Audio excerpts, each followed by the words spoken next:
투개표 우표물 관리를 강화하고 행안부의 공명선거 지원 상황실을 설치해서 모니터링하고 투개표 지원 상황실도 운영하고 공무원 정치 중립 관련 교육도 하고 공무원 대상 집중 감찰도 하겠다. 기억하십니까? 좀 잘 살펴봐야 될 것 같습니다. 기억 안 나세요? 본인이 장관으로서 하셨던 일인데.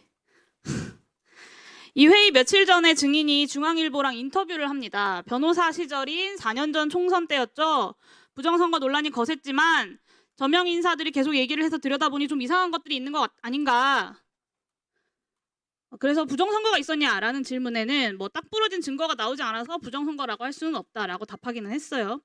그런가 보다 했는데 또 다른 인터뷰를 보니까 이상민 증인이 윤석열 대통령이 대통령 후보가 되기 전부터 부정선거 이야기를 했다고 합니다. 같이 윤석열 캠프에 있었던 분이 큰 충격을 받았다고 하면서 이야기한 내용이에요. 행안부는 선거 지원의 주무부서입니다. 행안부 장관 지명 받을 때 부정선거 있는지 감시 잘해야 한다라는 대통령 당부가 있었습니까? 이게 이번에 이제 그 대통령께서 당부가 있었냐고 물었습니다. 큰 그 사유 중에 하나이기 때문에 제가 증언하지 않겠습니다. 네, 이승만 정권의 3.15 부정선거 누가 했는지 아세요? 내무부가 했습니다. 당시에 최인규 내무부 장관은 그걸로 사형당했습니다.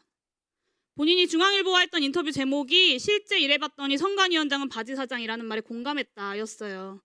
행안부 몰래 부정선거를 한다? 전국의 공무원을 얼마나 많이 동원해서 지원하고 감시하는데 그거를 장관인 본인이 몰랐겠습니까? 그건 말이 안 되죠. 근데 윤석열 지금까지 뭐라고 하고 있습니까? 부정선거 때문에 계엄했다고 합니다. 북한 해킹 흔적 발견 못했다고 국정원도 인정을 하니까 그 다음에는 중국이 개입되어 있다고 해요. 이 정도면 제대로 된 논리적 사고가 안 되는 상황으로 보입니다. 증인에게 묻겠습니다. 지난 총선 부정선거입니까? 아니면 윤석열 말대로 아직 진실을 밝히지 못했으니까 비상계엄을 해서라도 확인이 필요합니까? 증언하지 않겠습니다. 네, 다른 몇몇 분들에게도 묻겠습니다. 법무부 장관님, 지난 총선 부정선거입니까? 아니면 진실을 밝히지 못했으니까 비상계엄을 해서라도 확인이 필요합니까?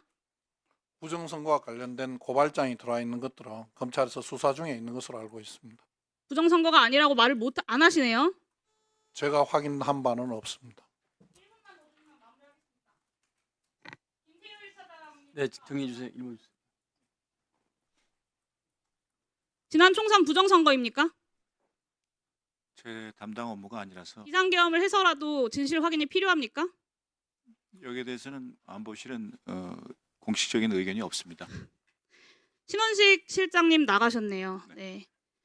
이게 윤석열 정부의 모습입니다. 모든 국무위원들과 주요 인사들이 다 부정선거론에 찌들어 있습니다. 그런 음모론에 쩔어서 비상계엄을 선포하고 이곳 국회를 침탈한 겁니다. 더 이상 할 말이 없습니다. 마치겠습니다. 네. 신원 실장은 지금 밖으로 나가신 게 아니고 잠시 쉬고 계시니까요. 필요할 때 다시 호출하겠습니다. 네, 윤건영 의원님. 예, 구로의 윤건영입니다. 시간 멈춰주시고 김성훈 경호차장 발언대로 나와주시기 바랍니다.